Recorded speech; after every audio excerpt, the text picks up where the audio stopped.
Thank you for coming back, and it's getting very risky here to go on stage. But I'll try. Okay, the next speaker, imagine you have been working for 30 years on this subject that we are here for today, and suddenly it seems like the world is waking up to what you are doing. That's the situation with the next speaker. He came in yesterday evening from Virginia. Here is Pete Myers.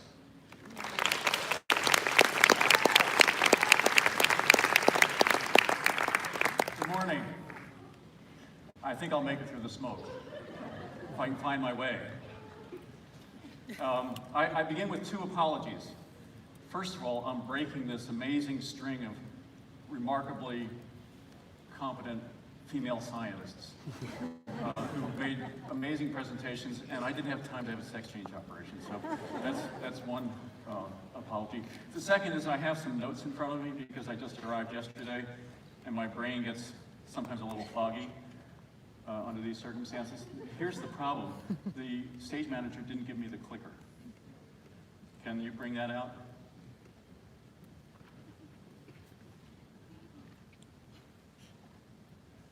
Great, thank you. So, there's a lot that we don't know about plastics and health. We've heard that repeatedly this morning. But you know, there's a lot that we do know. There's a lot, particularly about the chemicals that are in plastics. And that's what I'm going to be talking about today. There's a lot that we know, and it's enough to give me great pause.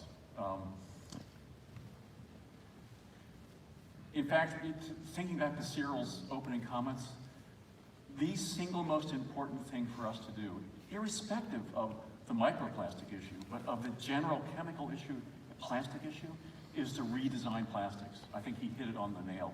Redesign is the central, crucial R for solving this problem.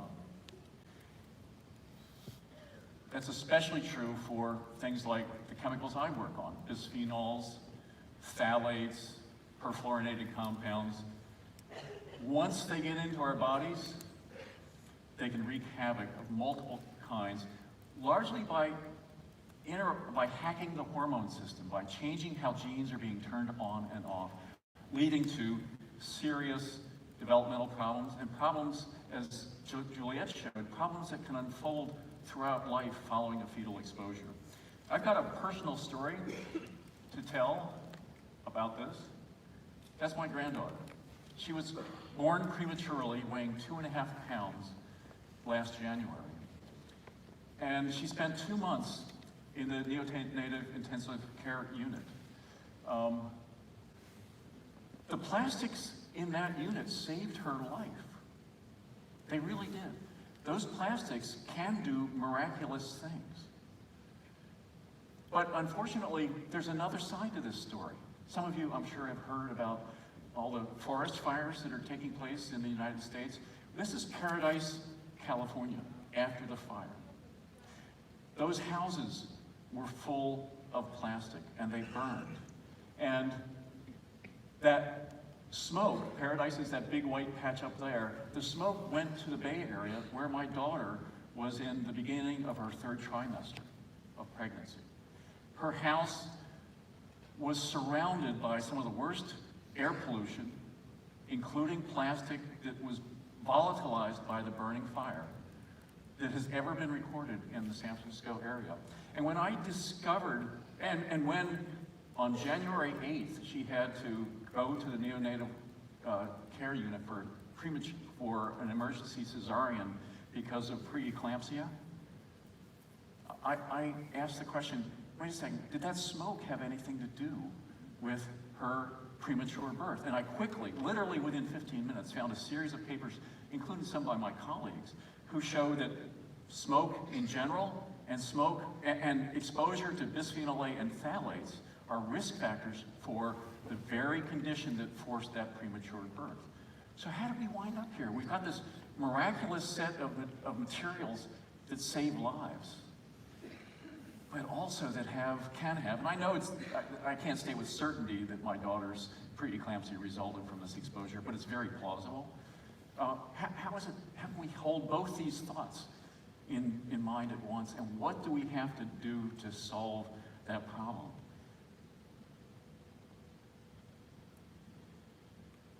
So what is the reality? Here's one of the references if any of you want to see the links between preeclampsia and premature birth. So here's the question that I want to ask today. What's the reality of plastic toxicity in general, not just microplastic toxicity, but plastic toxicity? Because frankly, if we can solve that problem, we're going to eliminate a lot of the toxicity issues related with plastic toxicity. Not all of them, some of the physical characteristics will be different, but it's a major pathway to solving this problem. To understand the plastic, well, first of all, what are some of the health consequences linked to exposure to plastic compounds? This is a list of today's hormonally related diseases. They're epidemics today: infertility, obesity, type 2 diabetes, prostate cancer, breast cancer. And there is serious scientific research from epidemiology, from animal experiments, and from direct experiments with people and exposure and observations with human cells, linking endocrine disrupting compounds with peer-reviewed research to each of those conditions there. Those are today's modern epidemics. What makes plastic toxic? Well, you have the monomer, the molecule that is the base of plastics, that when chained together into a much longer polymer, becomes the basis of the plastics that we incorporate in the products we all depend upon every day. Sometimes the monomer itself is toxic. Bisphenol A, BPA, and its brethren, all the other bisphenols, those monomers are overtly toxic at really low doses.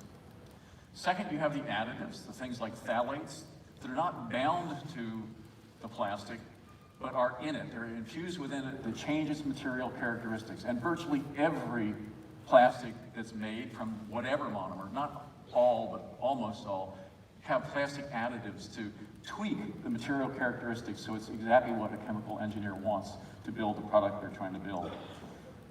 Then you have this mix of stuff called non-intentionally added substances, which aren't put there on purpose, but they're reaction byproducts.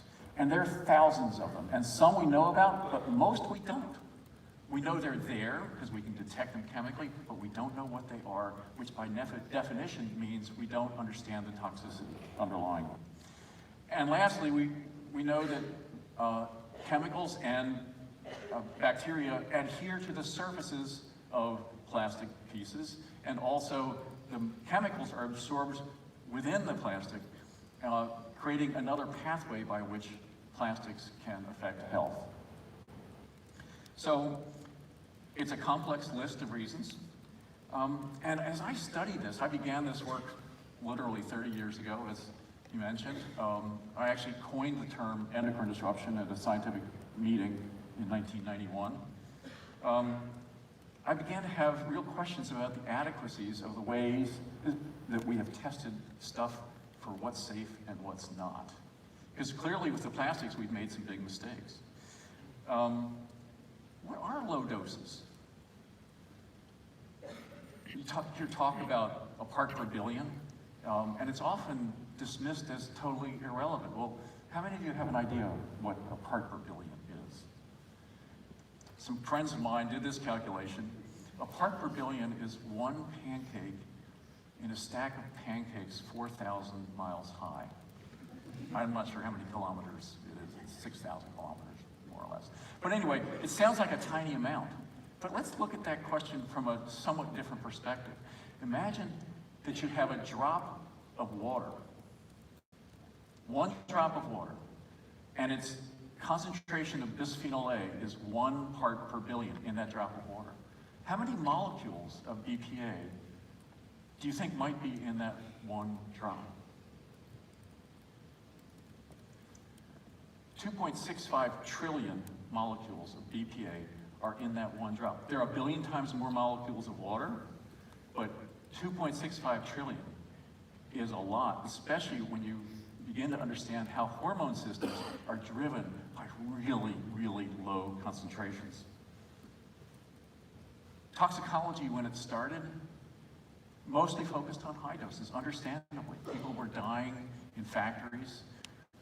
They were living on toxic sites, toxic dump sites, and being exposed to high doses. But gradually, as the study of endocrinology began to flow into work on toxicology, we learned that we had to approach things differently, that low doses can matter a lot. And I could go on for hours about how that complicates that classic equation that we heard mentioned multiple times, risk equals hazard times exposure. In hormone disrupting chemicals, endocrine disrupting chemicals, and hormones, different things happen at low doses than happen at high doses. So you can't use high dose experiments to predict what is happening at low doses. And most of toxicology has not responded to that endocrinological reality. So this odyssey over the last 30 years has led to, for me, a series of painful realizations. No plastic has been tested thoroughly. None. Zip, zero, nada. For all the plausible and important health effects that may be related to it. The tests that are used are based upon old principles, 16th century principles, that allow you to test at high doses and believe that's sufficient to reveal low dose results, but that's not the case. Endocrine disrupting compounds, as I said, don't work that way. And the regulatory toxicology, actually agencies like EFSA, the US FDA, EPA, they use assays that are 10, 20, 30 years out of date. They do not use modern 21st century science to figure out, is this compound safe or not? And we have to change that situation. Core assumptions driving those tests are wrong. The dose does not necessarily make the poison. Low doses can happen that are not detected by high dose results. Mixtures. What does your doctor ask you whenever they start to prescribe a new drug for you? The first thing they ask is, what else are you taking? Toxicologists only test chemicals for regulatory purposes, one chemical at a time. That's so flawed, it's unbelievable. And yet, we accept their conclusions that this is safe and that's not. And then, unfortunately, because there's a lot of money at stake, bisphenol A, for example, is worth by now probably at least $1 million an hour in revenue globally. That leads to companies protecting their products, spinning science, creating doubt about what the real circumstances are to make sure their product stays on the market. Okay, so these problems are real. They're there today, and together we have to start working on them. Now, part of the theme of this meeting is we've got to worry about the next generation. Well, I agree completely. Juliette's slide showed how fetal exposures can play out over the lifetime of an individual. It's worse than that. We now have serious science showing that exposures to great-grandmother, the woman in red, can affect a child born 3 generations later who was never directly exposed to the chemical that great-grandmother experienced.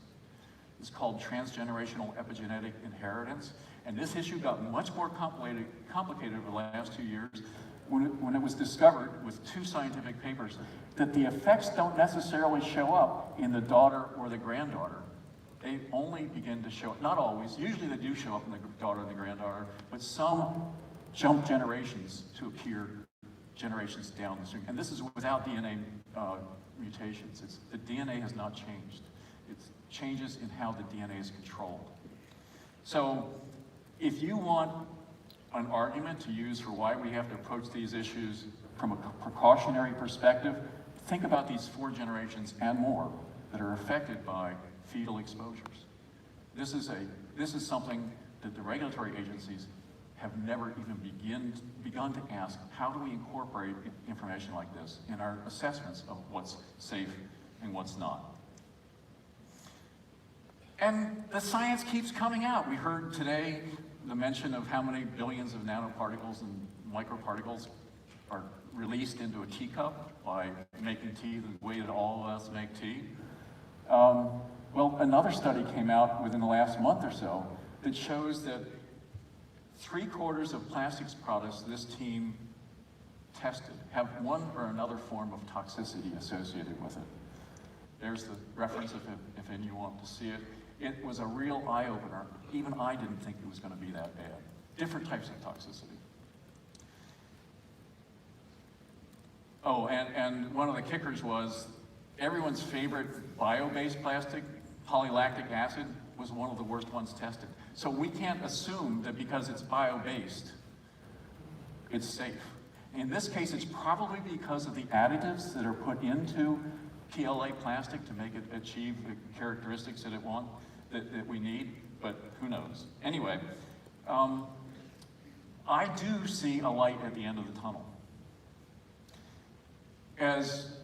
And I want to think about the 3 R's, in fact, some new 3 R's. As Jane Munka has argued, recycling is the fig leaf of consumerism. It gives us permission to do stuff we shouldn't be doing. The odds against us winning this, given the amount of money that's associated with the plastics industry, are staggering, but it's not impossible. We need to think about, thanks to Cyril, actually, we need to think about redesign. We know enough science to make inherently safer materials. We need to be doing that now. It will help chemists make money because there's a huge market that has emerged for inherently safer materials. We need to reform. We need to reform the regulatory science as it is practiced today and bring it into the 21st century. We need to do that. And we need to use this new science to recharge the advocacy that's represented by so many of you in this room. Advocacy that is pushing for reformed approaches to regulation and pushing for redesigning chemicals in the first place. So, my granddaughter is almost 9 months old now and is looking healthy. Exposure in the womb can cause a lot of problems that play out, but right now she's in good shape. This problem is more serious than any of us imagined. And what I want to leave you with is this URL. I'll give you all time to photograph it. It's a link to a website that we have where you can sign up for free to a weekly summary of this week's news about plastics and plastic issues from around the world, called Into the Plasticine, which I debated calling Into the Obscene, but decided I had to be a little more specific. Anyway, so thank you very much.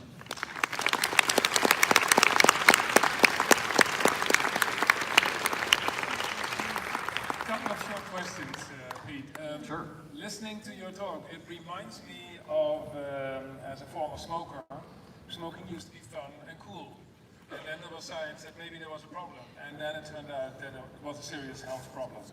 Is there a comparison between what happened to cigarettes and plastic? There is a very precise comparison. The tobacco industry developed the tools that today the plastic industry uses to create confusion in public perception about what's safe and what's not. And even, well, they manufacture false science, fake science, fake news. They actually do that. It's true. They invest heavily in undermining the regulatory authorities' ability to respond to real science. And actually the way it works is the tobacco industry coined this phrase, doubt is our product. All we have to do is sow doubt in the public discussion. And the regulators will pay attention to that doubt and say, come back to me, scientists, when you've got this all figured out. Do you feel pressure from the plastic industry? Yes. In what way? I have been, actually sometimes it results in something positive. But I have been, when our book came out in 1996, I was followed from lecture to lecture. There would be people out in the audience who had verbal javelins that they would throw at me. It was fun. I learned what what they found were problems. I learned how to respond to them, and I grew stronger as a result. But they were there in every public appearance I made. Yeah. The scientists this morning, they were very nuanced, and we all understand why, because their period for research was very short. You have been in this for 30 years. Your talk is really seriously alarming, I suppose, to everybody here, to me as well. What should be done? Redesign, reform, okay, and recruit new people to this battle, because we need everyone. Okay. And your health depends upon it. Thanks for coming out.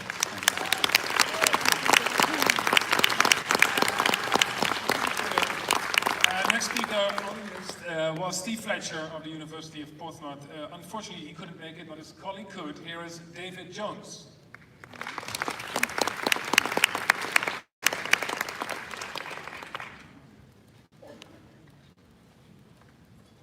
Well, good morning. For those of you who came specifically to see Steve Fletcher, I apologise. But in true sort of off-the-cuff lecturer's style, I got a phone call 2 days ago from the team at the Plastic Soup Foundation, who said, can you bring something together in a very short space of time? So here it goes.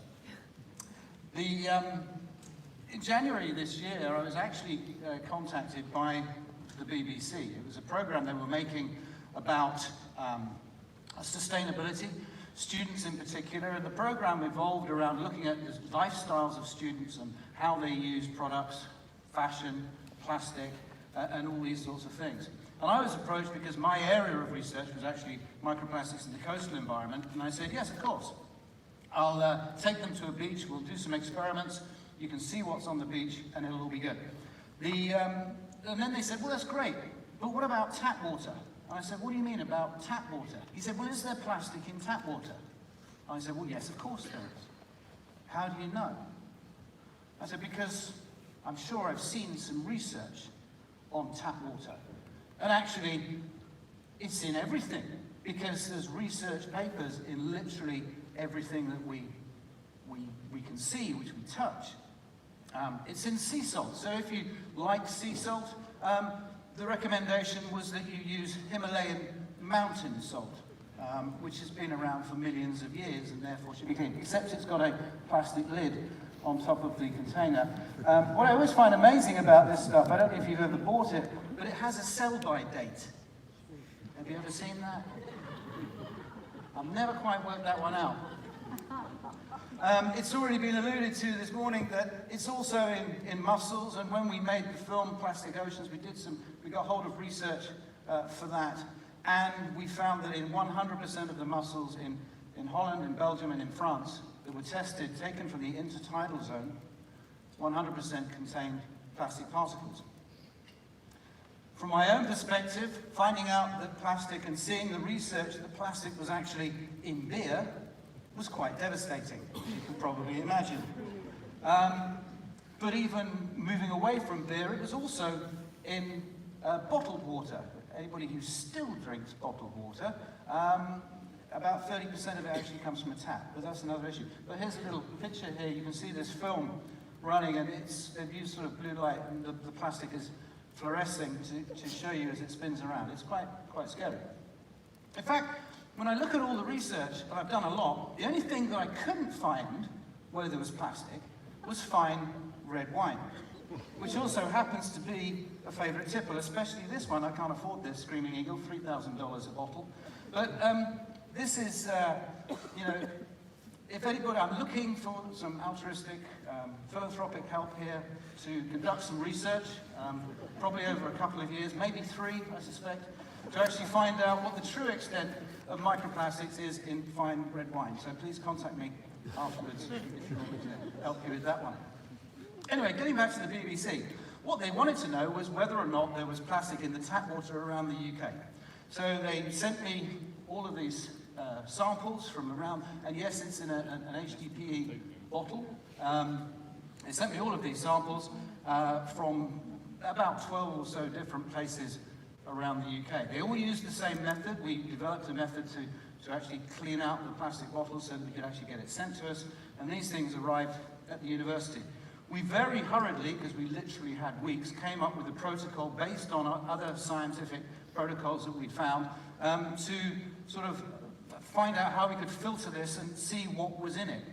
And I'll be honest with you, I wasn't expecting much. I thought it was probably going to be, I don't know, 10, 20 particles. We used a 34 micron filter to push it, which is far, far finer than anything that happens in the water filtration system around any country, certainly in Europe. And when you think that where I live, it's very low lying on the south coast, and if there's a flood hazard, the water treatment plants, the sewage plants, have an option to let everything go into the sea, but they do have a filter. That filter has a 6mm hole on it, which is quite concerning. So we came up with this protocol, and what we used was a stain. So we stained what was left of the water so that it ended up with these particles, hopefully, left on this very fine polycarbonate filter. Contamination was the biggest issue, and we went through every single thing we could to stop the contamination by covering it with foil. We didn't have access to the right cupboard to do it, and this was really, it wasn't designed to be a proper experiment, although it was as good as we could possibly do.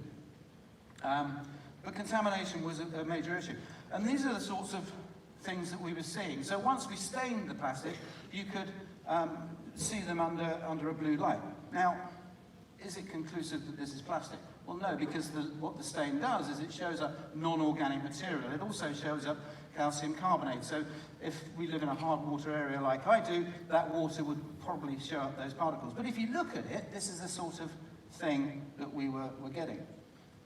What we also did with the samples is we put them under an FTIR scanner, and what that does is it sort of bounces infrared into the particles, they resonate, it comes back up, and it maps it against what is already known as a product.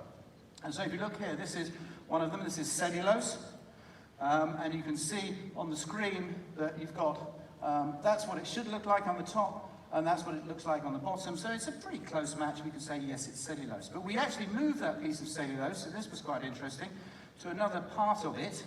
It was only about 40 microns across. And we got this. And you probably can't read it, but that's opium powder. So that piece of cellophane, if you wanted to hypothesize on how that got there, this is somebody's drug wrap, which has been thrown in the loo, which has gone through the system, and then comes back and has opium powder on it. Now, I foolishly put that on my Facebook page, which I thought would be, because I thought it was kind of interesting, pretty cool. One of my friends who just thought it was really amusing just sent another message saying, David, I've just actually drunk 200 litres of water. There's no impact yet. When am I going to start feeling the effects of the opium? And this is what it looks like.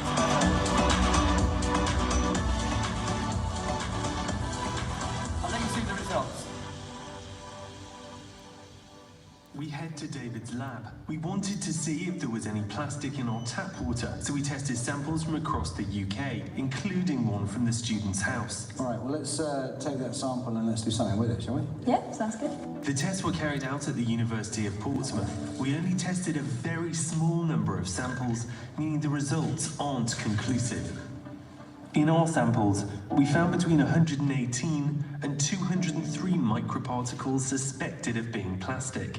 This was made up of microscopic pieces and fibers. To put this into context, pure water, which has no contamination, has roughly 60 microparticles in it, meaning our lowest reading was virtually double that of the uncontaminated water. In one sample, the plastic was identified as cling film, and in another as nylon. I would have never thought that, like, you know, me drinking a glass of water was going to end up with plastic going through my body. We don't know the impact these microparticles have on our health yet, but it's worrying enough that the World Health Organization is currently reviewing the effects of microplastics on humans. So, what was interesting is then they wanted to interview me, and the whole emphasis here was, this is really bad. We've got to tell the whole world, and I'll come on to this in a second. But when I started this talk, I said, should we be concerned, should we be worried? And at the EGU conference in Austria earlier on in the year, I was approached by journalists to talk on, or to comment on two papers, one of which was that microplastics have been found on glaciers in the middle of nowhere, the other one that they've been found on the mountains in the Pyrenees in the middle of nowhere. And in both of those, when I responded to both of those, my reply was very simple. No, we should not be surprised. But we should be concerned, but not concerned so much about what we know, but about what we don't know. And I think that's really what's being emphasized as we go through today. And really to bring it around, and it's already been mentioned, the World Health Organization produced this paper. And actually, I think the media did it a disservice, because it doesn't say it's okay to drink water. It actually says, we don't know enough to know if it's okay. But that wouldn't sell the newspapers. And I think that's the problem. I want to leave you with this one, and mainly because I'm going to be speaking on what I was supposed to be speaking about in the influencers session this afternoon about people. But this is a really interesting quote, because there is a lot of science going on. We still need more, but there's a lot going on. But it will be for nothing if we don't bring people along with us, if we don't bring the media along with us to actually do the right thing, to tell the truth, not look for the sensationalism, not look for the excuses. Thank you very much.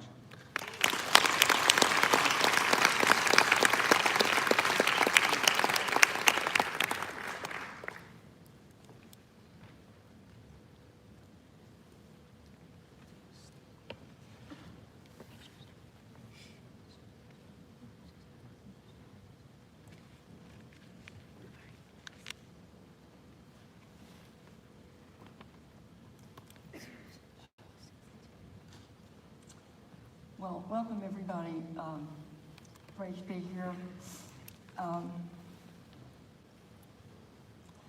Let's talk about fire, shall we? Fire, plastic, climate change, fire.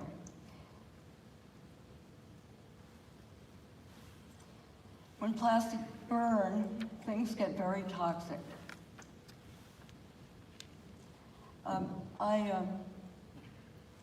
This is a normal beach, right? It looks like regular beach, maybe a beach near you. Anything strange about it? Would it surprise you to know that some of the rocks on this beach are not geological? They're entirely made of plastic. The rocks in the center are pyroplastic, polypropylene, polyethylene, so they're made from petroleum, and they were transformed by fire. Okay, so I'm gonna put this down. And these were sent to me, these rocks, from Cornwall. They went all the way to New York, and then, they're going all over the place. I brought them across the pond back with me. These rocks are plastic. They're light, they float in water.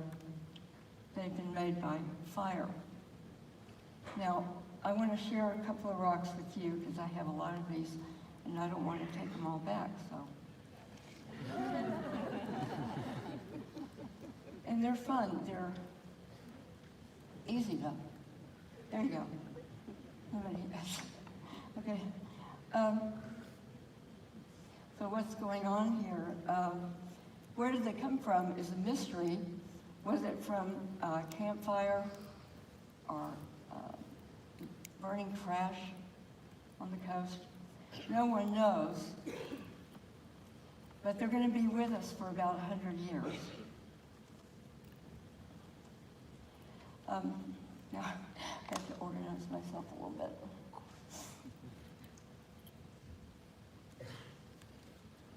So what does this mean? It means that in about 70 years' time, a geologic instant, we've used so much plastic that we've laid down a layer in the sediment of the Earth's surface. And this layer is starting to burn.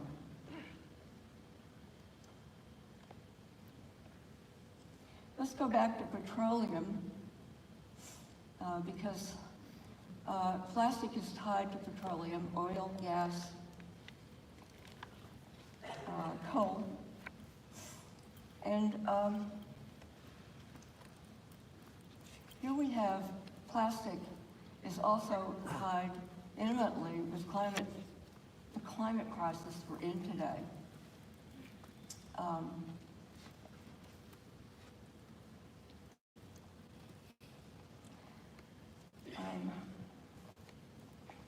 Okay. I want to tell a story about my involvement, and it started with the BP oil spill in the Gulf of Mexico in 2010. It was the first time that I had encountered burning petroleum firsthand. As a marine toxicologist, it's been said of me that I only dive when there's oil in the water. It's partly true. It makes it interesting. Anyway, I went down to the Gulf a month after the rig explosion, and I did dive in the oil spill to look into the dispersant question. And a couple of things really surprised me. One was that, for starters, petroleum oil is toxic to every organ system in the body.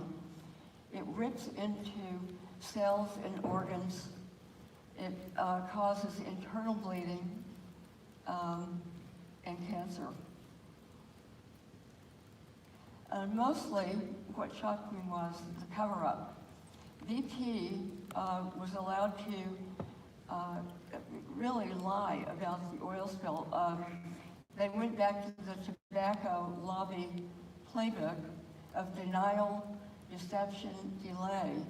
And what happened was now today in the Gulf, there's a vast wasteland ecologically there, and millions of people have gotten sick. We're starting to see cancer clusters just like after 9/11. I got very annoyed. I became actually outraged at the arrogance of this, and I started speaking up. I gave about 3 TED Talks about it, and became really activated in a whole different way. And that's what brought me here today as well. Another story, right after the Gulf, I was asked to lead a study on firefighters, and I accepted that.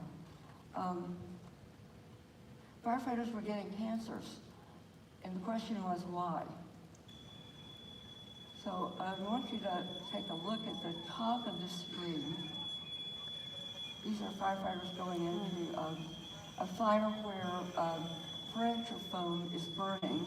So it's a plastic fire, essentially. And this is a toxic soup of fire smoke enveloping the firefighters. It's something they cannot avoid inhaling, ingesting, and it gets into their skin, even wearing full gear. So today's fires are more toxic than ever before. It's because of the amount of plastic in our indoor environment and in our world generally. The plastics, as Dick said, contain thousands of chemicals, additives, plasticizers. But in a fire, what you have is incomplete combustion that is forming carcinogens, dioxins, furans, and other carcinogens, some of which have not been identified. Cancer is the leading killer of firefighters today. We know this from exposure research. It's causing multiple cancers, not just one kind of cancer. And we're seeing a shorter latency as well, especially in younger firefighters who are starting today after about 5 years. Some of them are developing rare aggressive brain cancers. Cancer is killing about more than 60% of firefighters who are line of duty active firefighters today. Much higher rate of death from cancer, from burns or accidents or any other thing, or cardiac events, which did not used to be the case. Our study, which we finished in 2013, showed that indeed carcinogens were high at high levels in the blood of firefighters right after a firefighting event. And we not only found high levels of flame retardants, perfluorinated chemicals, but also 100 times higher levels of dioxins and furans, brominated dioxins, in some of the firefighters. Heat makes this worse. With every increase in skin temperature of 5 degrees, you get about 400% increase in skin absorption. So the pores open up. It's like taking a toxic sauna or a cancer bath, you know. And what's critical to understand is after the fire, while the smoke is still going, smoldering, you still have incomplete combustion and these carcinogens are being formed. So what's happening today with us? Humans learned how to make fire to survive on the planet. Now today we're burning up that planet, and it's a planet that's encased in plastic. This is a NASA satellite image of our world on fire. It was captured at a time when there were 22 wildfires raging across Russia. There's just no place on the earth that is immune to these fires. Media has been covering this extensively. And the California Camp Fire is one of the worst fires, and certainly in the U.S., the worst fire in our history. It happened last November and burned about 150,000 acres. This fire was driven by hot, gusty winds following a long series of droughts, and it swallowed up the town, which is inaptly named Paradise, California. The whole town was completely engulfed. In about 4 hours, tens of thousands of structures were completely burned, and 85 people who were trying to escape could not get out, died. After the aftermath was terrible. Over the whole Bay region, 8 million people were exposed to toxic smoke that lingered on and on for weeks. People were wearing respirators. They were not going outdoors. This is California, and it's just unheard of. Fires are sweeping across every corner of the planet. Africa, the Amazon, Brazil, and these are somewhat policy-driven fires following deforestation, but they're increasing. They're increasing exponentially, and they've increased even in the last year, since 2018. Bolivia is following suit with these policy-driven fires. Incredible destruction. Indonesia. And the fires in Indonesia are placing millions of children at risk. I want to talk about open burning.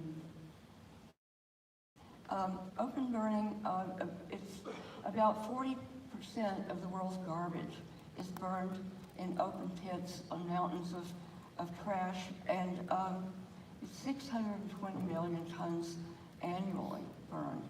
In developing countries, about 90% of the waste is open burned. And this creates the same conditions we saw when with the firefighters, where you have incomplete combustion, fire is smoldering 24/7 in these garbage dumps, and people are working and living on these dumps, scavenging the dumps. So you have a very, very dangerous situation that is unmonitored and unregulated. These children, they are in India, they are some of the scavengers, the families that live around the dump. The children go through the dump to pick up things of value and metals and so forth, and sometimes plastic itself. But the fires do contain quite a bit of plastic, and the children are exposed and have high rates of disease, death, and are at increased risk for cancer later on. India is considered to be a toxic nightmare now because of the amount of these burn pits and mountains of trash everywhere that are set on fire intentionally, get on fire unintentionally, and burn all the time. The World Health Organization has estimated that exposure to these dumps that are burning increases cancer risk by 19%. So this is Malaysia. Families even are starting fires with plastics to do cooking. They have no idea. And these are the children of the fire. These are the children of the plasticine that we have created. These are our children. These are the children we need to protect when we're talking about the next generation. And the question is, if we cannot protect these children now, how are we going to protect them when the industry doubles the production of virgin plastic, which they're planning eagerly to do in the next decade? I think this is why we're all here. We want to take action. Without action, there is no hope, as Greta Thunberg has eloquently said. And we have so many resources. Sarah was saying this morning, the technology is there to develop alternative materials. The hope is right on the horizon. We need to move on from the fossil fuel economy. And here today, with the science, the advocacy, with all the resources we have in this room, I have no doubt that we're going to do this. Let's get it done. Thank you.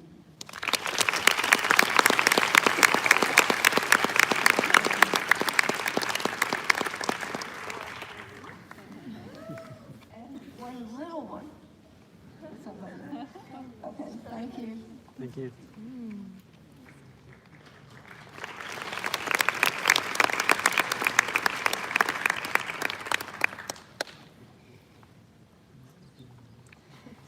It's the 1950s. The world is recovering from a terrible war. Amazing materials had been developed in that war, and now the factories to make those materials need new products to keep them going. It's the age of plastic. It's the onset of a miracle, and plastics are the hero. Like here in this incredible product that is entering into homes all over the world, Tupperware. Because after all, we know, happy wife, happy life, right? Let's fast forward a few years. In the 1980s, first scientific reports are showing up that plastics are accumulating in the global oceans and actually also being mistaken as food by seabirds and marine mammals. And those plastics, they do damage to these animals because they don't digest them. They stay in the stomachs, they obstruct the stomachs, the birds are dying. At the same time, Anna Soto, a professor at Tufts University in Boston, is studying breast cancer cells and how these cells divide when they're stimulated by estrogen. One day, she comes to her lab and she sees that her cells are growing, they're dividing, even though she hadn't put any estrogen in there. And so she thinks, what's going on? After a big, winding, long story, she figures out one of her suppliers of plastic labware has changed the formulation of the product, and these polystyrene tubes are leaching a chemical that is estrogenic. In fact, it's actually not a chemical that the manufacturer put into those test tubes. It's a degradation product of an additive they put in there. It's what we call a non-intentionally added substance. A couple of other labs in the subsequent years are reporting screwed up lab experiments because of chemicals leaching from their plastic labware, bisphenol A, for example, from polycarbonate bottles, bisphenol A from mouse cages. I myself had problems with bisphenol A in our fish tanks, and so on. Quite a few reports coming out. fast forward again. The 2000 years, people are starting to think, wait a minute, we've got these chemicals that are biologically active, that can cause breast cancer cells to grow, leaching from plastic. But at the same time, we're putting plastic into food packaging. We're packaging our food in plastic. What is the consequence of those chemicals and plastic leaching into food? And we've got some researchers like Delilah Littner from Gothenburg University studying the overall leachate from the plastic for Daphnia. These are these tiny aquatic water fleas, very, very small. And she finds acute effects. These Daphnia are impacted if you expose them to these leaching chemicals from plastic. Another group in Frankfurt, led by Professor Jörg Oehlmann, together with Martin Wagner, they took tiny little aquatic snails. You can see them here in New Zealand, mud snails, and they put them into plastic bottles. And these snails, they respond to estrogens. They make more embryos if you give them an estrogen trigger. Now, the snails that were living in plastic bottles, they also started making more embryos. And that led the researchers to think maybe there's some estrogen that's leaching from the plastic bottles, but they didn't know exactly what it was. And in the meantime, we've got many reports of several known plastic chemicals that can cause all kinds of effects in rodents, for example. Like here you see obesity. So estrogenic chemicals, endocrine disrupting chemicals can have these effects. We know that from many lab studies now. One of the chemicals that we've heard a lot about already is this one here. Does anyone know what it is? Not the scientists? Anyone else? Okay, you're not that nerdy yet? Okay, this is bisphenol A. And that's one that people are getting rid of, right? I walked into a shop yesterday at Amsterdam Main Station and there was a plastic bottle there saying proudly on the label, 100% sustainable, BPA free. Both of those claims actually mean fairly little, to be honest. Because plastics, as our own work at the Food Packaging Forum has shown, contain many, many, many known hazardous chemicals. And these are the kind of functions that they can have. So they can be monomers like bisphenol A, they can be additives, they can be UV filters, they can be surfactants, and so on and so on. We actually came up with a list of 63 known hazardous chemicals for human health used in plastic packaging right now. So we started communicating that, and it's great that a lot of attention has been given to this topic yet, and even some big companies, some big brands have been starting to produce blacklists that they give to their suppliers of packaging, and they have these chemicals on there that we have been highlighting, and they say to their suppliers, look, we'll buy your packaging only if you don't have those chemicals in there, which I think is a great thing, it's a good start. But more has to be done, because when you take plastic, when you take a plastic packaging item, you don't know if you've got any hazardous chemicals in there or not, right? It may be in there or it may not be. And so scientists have started to extract chemicals from plastics. This is a study that just came out this month, actually, from the Norwegian Technical University in collaboration with Goethe University in Frankfurt. They extracted the chemicals that could potentially leach out of plastic, and they put them into chemical analysis to try and identify what are the ingredients in those plastics and at what levels are those chemicals present. And this is a slideshot that I got from Professor Martin Wagner at the Norwegian Technical University in Trondheim. This is what it looks like when you analyze that plastic extract.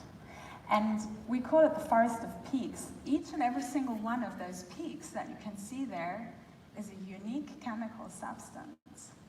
So in your extract of one plastic bottle, you've got hundreds, if not thousands, of different chemicals. And now the important thing is, what are they, right? So you can take this analysis, you can match it to different libraries, we call them, spectral libraries, and that can give you a hint on what the chemical could be. But for many, many, many, I'd say about 80, maybe even 90% of those chemicals, you don't know what they are. You don't know what the chemical is. And this is what we call the non-intentionally added substances. Why are they there? They're breakdown products of the complex manufacture of plastics. So when you make plastics, it's almost like a magic cauldron reaction. You've got your monomer that goes in there, you've got catalysts and so on. You're reacting them to make the big polymers. Then you put in some additives. But your monomer and your additives, they're not pure chemicals, right? They come with certain impurities already. Those impurities will also be reacting. They'll also be in your finished plastic. Then you have, like in Anna Soto's lab, additives that do their function and break down in the purpose of doing what they're supposed to do, turning into nonylphenol, for example. And then you've got other kinds of reaction byproducts. So these are what we call the non-intentionally added substances. And they make up most of the stuff that leaches out of plastic. The thing about them is that if we don't know what they are, we don't know what their effects are on health, and we also don't know what their levels are, because you need to know what a substance is in order to determine both of those. So, what are the questions that we are working on right now? What do we want to know? Well, first of all, we want to know what are the chemicals that humans are actually exposed to from plastic food packaging. And we're doing a big research project at the Food Packaging Forum together with our partners to study what's been measured, what's been detected in terms of migration. And the other big question, of course, is what are the health effects of these chronic daily chemical exposures at low levels? What do they do to human health? So, in conclusion, we know that there are hazardous chemicals in plastic, right? We know that today as we're speaking. That's something we can probably quite easily take action on. We also know that there are these known unknowns, these non-intentionally added substances. And that's also something that we really urgently need to tackle. But I know that I actually find it quite unacceptable that for 40 years, our governments, our regulators have been allowing food packaging on the shelves that contain unknown, untested chemicals. That, to me, is really the elephant in the room. I mean, that is actually pretty unacceptable, I think. Here we are trusting our governments to do the right thing, and they just don't know what's going on. And so I think that's something that we need to make much more noise about, and we need to support our governments to do the right thing. And with that, I would like to thank you very much.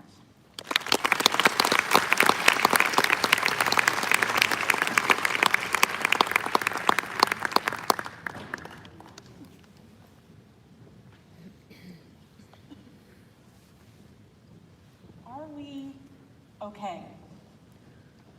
This is a question that I get asked a lot as a scientist, I'm an endocrinologist and a developmental biologist, and I get asked, are we okay? We know the planet is not okay. We know we've created products that are never going away. And we've seen all of these pictures that make it into the news of creatures that are being harmed by plastics because of a hazard we haven't even really talked about today. The thing that I work on asks about the chemicals that come from plastics. And you've heard a little bit this morning about some of these chemicals. And we know that these chemicals leach out of products, and they're being found in our environment, they're being found in our own bodies. And we don't really know, are we okay? Every child born on this planet is born pre-polluted with dozens or perhaps hundreds of chemicals that are found inside of their bodies. Is that okay? When the very first study that looked at chemicals in fetuses and in babies at the time of birth was published, it was more than 15 years ago. And my husband, who is not a scientist, said to me, how many chemicals should be in a baby at birth? Well, that's, first of all, not a question for science, that's a question about our values. But in talking to my colleagues, I have a colleague who said to me, he said, Germans have a rule about beer. Beer can only have 4 ingredients in it if it's a German beer. Why is it that we're regulating ingredients in beer?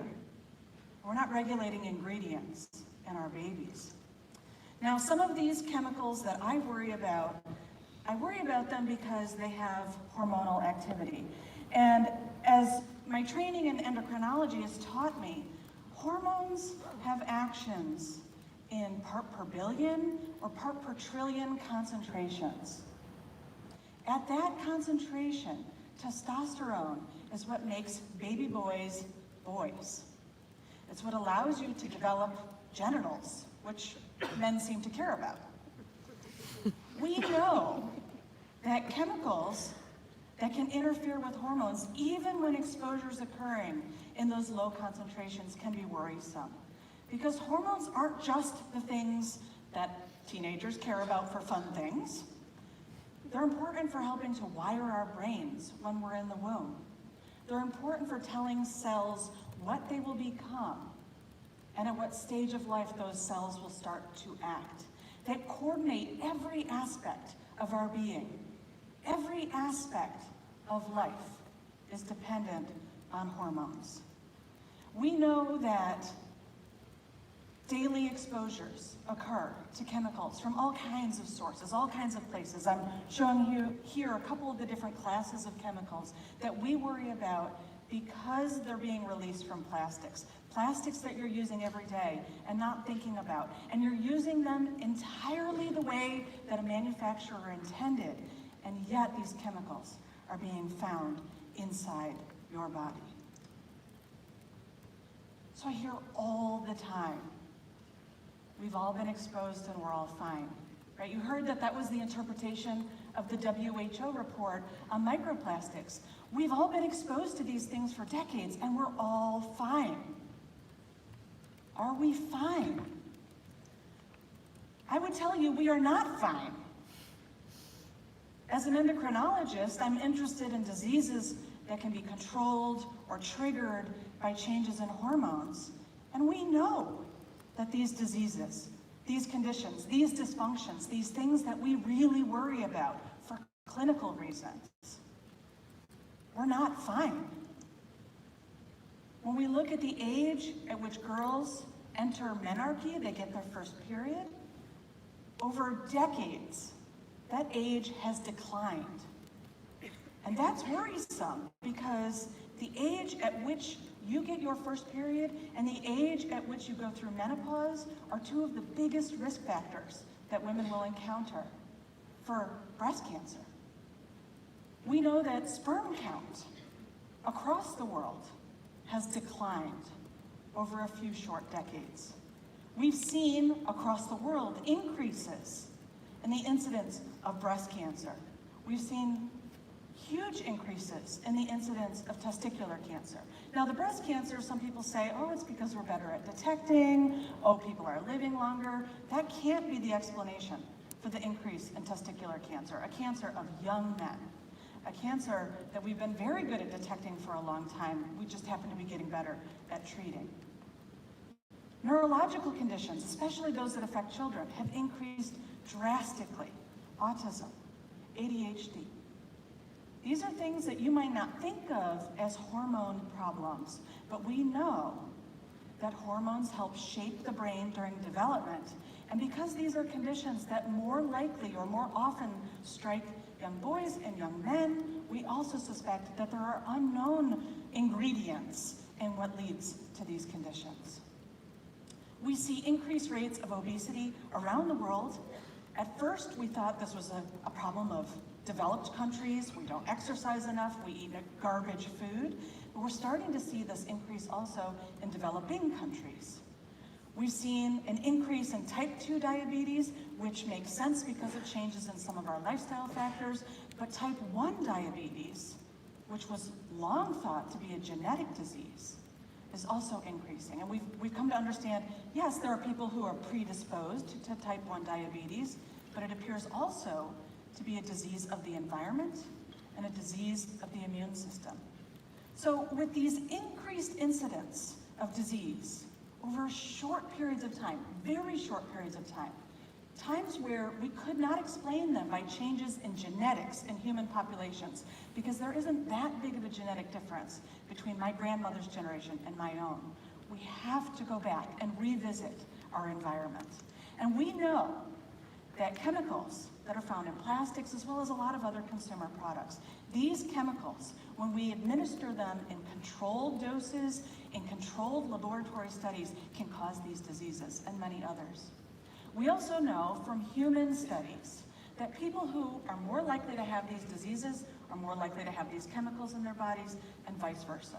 With humans, it's very hard to build the causal argument that it's this chemical that caused that problem. Like Pete Meyer's story this morning about his daughter. He can't say with any level of certainty that the smoke from the fires in California caused his daughter's preeclampsia. But if you look at whole populations of women, we know that these exposures contribute to those kinds of conditions. This is a chemical I'm sure you've all heard of before, mostly because new generations are being exposed to chemicals like this, because we're removing them from products. We're labeling products BPA free. That's such a great thing for people to see products and to feel like they're doing something because I care about this, right? It's consumers who are driving that change, and that's really awesome. We're being exposed to BPA, though, in places that most of us were never really aware, like the handling of thermal paper. When you go to get a ticket at the train station or to get on a plane, or every time you take money out of the ATM and they offer you a receipt, you're being exposed to BPA. And we know for the past 3 decades, data has accumulated about what we can expect to see in people after they've been exposed to BPA, but huge amounts of evidence has come from laboratory studies. And the problem is that BPA is just the tip of the iceberg, right? So it's not just, as Jane said, all of those other things that are added to plastics, but also the fact that as we've removed BPA from consumer products, we've replaced it with other chemicals that structurally look very similar and biologically have very similar effects too. So BPA is just the tip of the bisphenol iceberg. And my lab has been studying BPA replacement chemicals like BPS, and we're finding many of the same effects of BPS also at very low doses. So we're building this strong case. We know that environmental chemicals that leach from plastics, including many of them are endocrine disrupting chemicals, are associated with adverse health effects in human populations. We can use animals to build causal arguments that exposure to this thing causes this effect. And there are now thousands of these studies for BPA alone. We know that the secular trends of disease in human populations suggest that many of these diseases are increasing in prevalence, even though we've gotten better at treating ourselves, even though human lifespan has expanded. And people say, we're living longer, this is a great thing. Of course that is. But I'd like to live longer and healthier. We are not okay. Now I want to give you a little bit of hope, because changing products does change exposures. Here's a study that looked at human exposures based on college students and how many of these BPA-containing drinks they consumed. More consumption, more exposure. Well, the manufacturer changed the can lining, and then that association goes away. Right? Or here's a study that was done by Silent Spring Institute, where they went in, they measured how much BPA was in people's bodies, and then they changed their worlds for them. They changed what they ate, they changed what they handled, they changed the products that they were exposed to, and their exposures went way down. They went back to their normal lives, BPA exposures go back up. So there is change that can be made, but should we be asking people, oftentimes who can't afford to make those changes, to somehow be chemists when they go out and shop? And I would argue, no, that's not the job of the consumer. That's not my mom's job when she goes out shopping. It should be the job of society to make these decisions. And I caution you, because even scientists get it wrong. Here's an intervention study where exposures went up during the intervention because even scientists were not aware that they might be contaminating their subjects in an experiment with a chemical. So we're doing the best that we can, but we don't know what we don't know. Are we okay? I think we will be, but we're not right now. Thank you.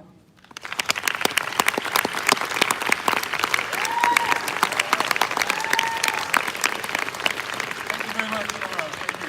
I'm just here to announce a playful video. Yeah, you can go. Thanks.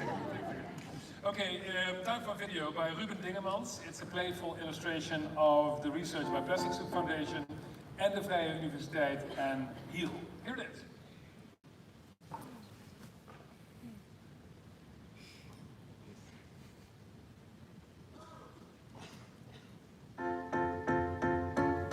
This is George. Morning, George. George is a happy fella because he does not only take good care of himself, he also takes care of this beautiful blue ball we call Earth. So he tries to live a sustainable, plastic-free life. Show him, George. Let's get this day started. What's wrong? Oh, sorry. First things first. Sensitive wipes. Sensitive bum, George.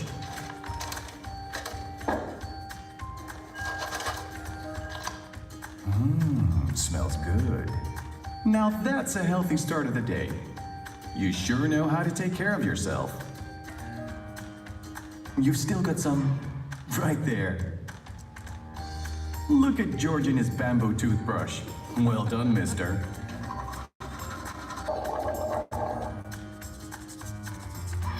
Nice smile, George. Now hit the shower. Ah, I forgot you've got yoga first. Which you're late for.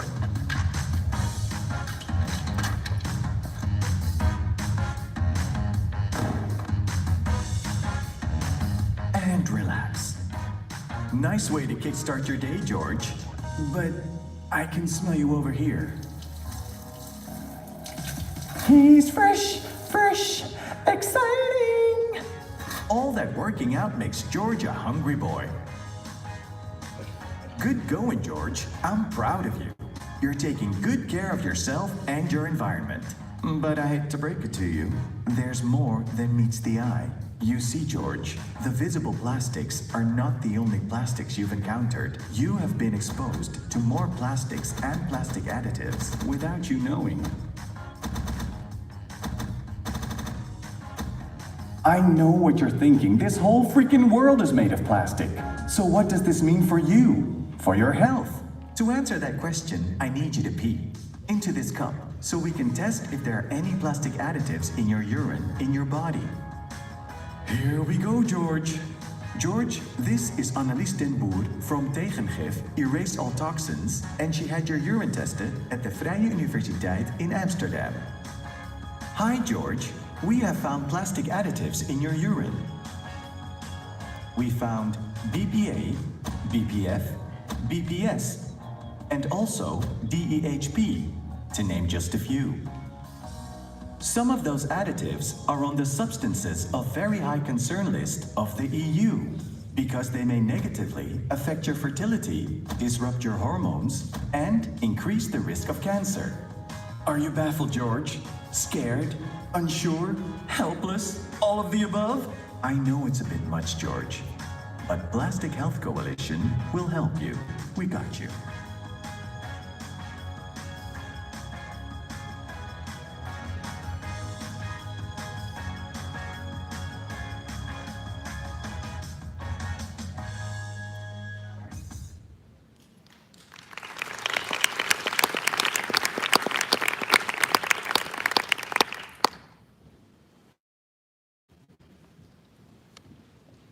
Another little story for you. It's about consumer products. The companies that manufacture the feedstocks that go into our computer products and the designers who are making these things, they know what they put in, but it's not so transparent for the consumer. So to learn more about where the surprising places are that microplastics and chemical additives turn up in our consumer lives, we teamed up at the VU and here in Amsterdam with the Plastic Soup Foundation to start screening some of these products.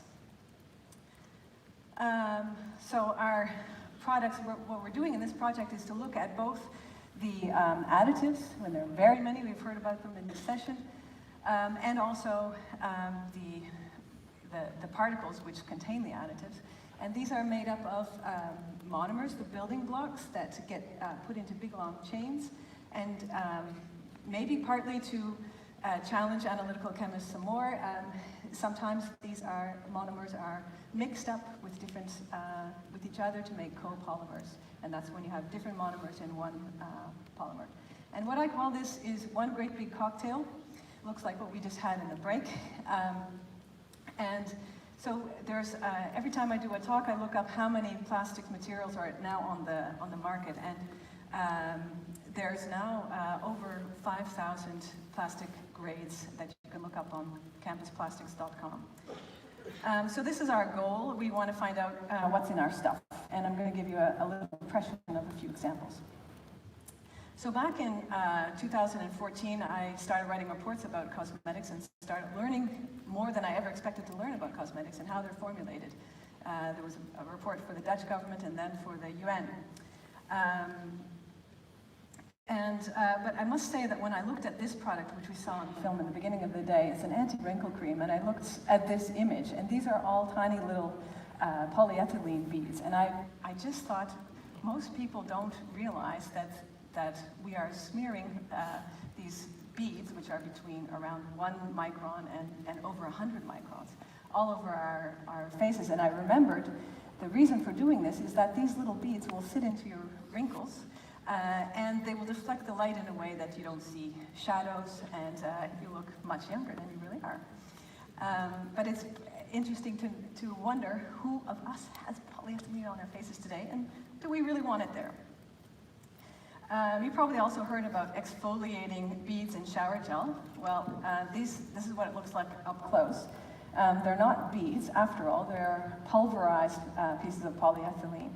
And in this particular product, about 10% of the product's weight was made up of this polyethylene. In fact, if you look at the tube that it comes in, it's around the same amount. So if you put the tube through a shredder, you'd get around the same amount of polyethylene as you do in the product itself.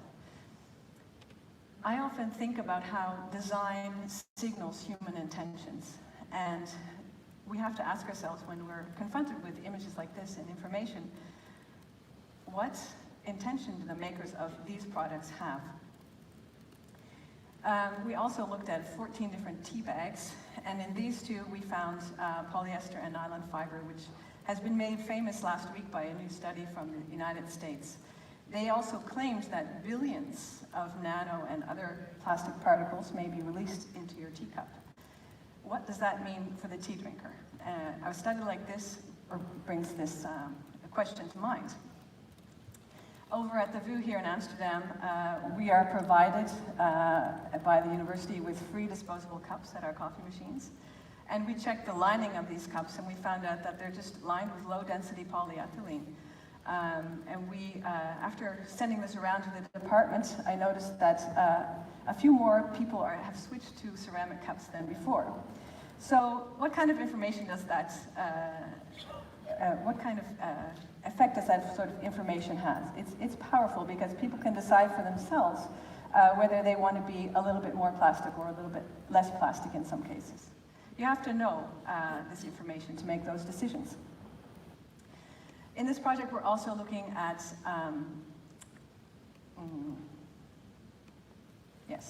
we're also looking at the chemical additives, as I mentioned.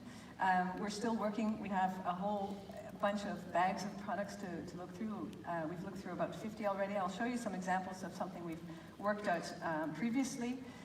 These are children's toys, where that's the last place you might expect to find brominated flame retardants. However, these are the PBDEs. They're on the Stockholm Convention list of chemicals that should be phased out.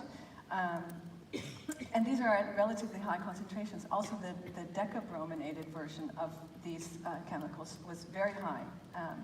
We also see in this chromatogram at the bottom a lot of peaks for some brominated flame retardants that we don't even know what they were. Especially these black plastics are often suspect because they often contain a big mix of previously used plastics. So these are recyclates. And a study like this just shows how desirable it actually is to weed out the the toxic chemicals before you put the plastic back into the waste stream. This is a really key feature of the circular economy that sometimes is forgotten because we tend to focus very much on the recycling phase, but actually the quality of the recyclates are very important. So at our analytical chemistry lab, we are trying to make the invisible visible so that at places like this, we can talk about it. So I really see our role as scientists as contributing to this information flow. However, there are a lot of uncertainties in the data that's coming out, as I mentioned before, and these uncertainties can be quite high with lots of variability, and yet we really want evidence-based decisions. But at this point, evidence-based decisions can lead to one-sided dramatic simplifications of the real situation. And the stakes are high, as we see from all the interest here. Values, economics, and ethics will be hotly debated alongside any data that we produce. And the decisions we know are urgent, and we have actually found ourselves in the realm of what they call post-normal science. We still have data gaps, and we can expect multiple viewpoints out there and within the science world on how to proceed. I often think about how we have landed in the age of our consumer society and managed to distribute plastics around the planet. We're sending a message to the future because in the year 3000, if whoever is out there in that age will probably be able to find plastics that we've produced in 2019. It's part of the geological record now, as Susan Shaw showed us.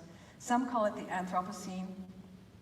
We're in an age dominated by the Anthropos. Other people have been calling it the Capitalocene, dominated by a capital perhaps. I think it's important, and what we're doing here is really asking ourselves if our contemporary plastics applications are really congruent with our best science. Is this the best we can do? And are we protecting not only the environment, but also human health? I'll end with saying that I think it's important that we keep measuring both microplastics and the chemicals mentioned in this session that are additives in plastics. We need that for risk assessment purposes, but also to raise awareness, as the Plastic Soup Foundation has been doing. I call the data that we're collecting, both for risk assessment and for public awareness, data with a cause.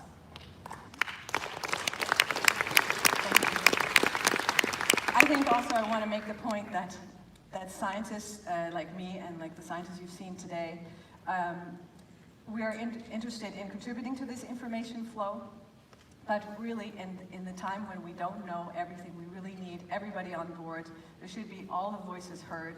We should be scrutinizing all of the claimed benefits and all of the claimed risks. We should be reducing our blind spots now that we've had some early warnings. And we should also try to break down some barriers to interdisciplinary learning, which I think the Zonenwee projects are also contributing to. So let's collaborate. Thank you very much.